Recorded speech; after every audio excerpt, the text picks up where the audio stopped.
Lee felt he had committed an unforgivable sin, so he didn't hesitate to point the gun at himself. Just yesterday, middle-aged and unemployed, Lee gathered his friends to sing late into the night. The 3 sleeping children were disturbed by the noise and couldn't sleep well. His wife, unable to bear it any longer, had no choice but to rebuke her husband in public. The crowd issued an order to send the guests away. The fleeting moment of joy left middle-aged and unemployed, Lee somewhat disheartened. He had nowhere to vent his bitterness, could only hastily finish the last sip of beer in his cup, casually added a couple logs to the fireplace, and fobbed his wife off to go out, hurrying to the supermarket in town to buy alcohol to relieve his fatigue.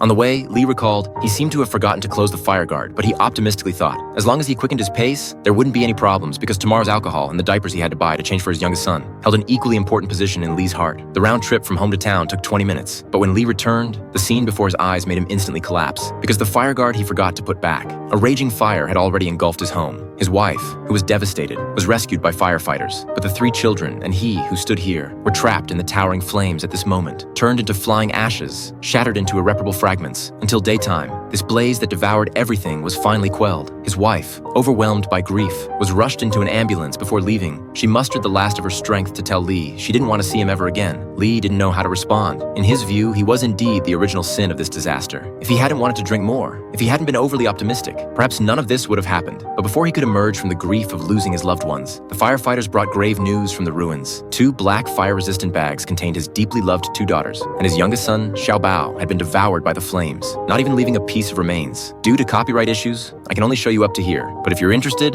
you can check out the original film. The movie is called Manchester by the Sea.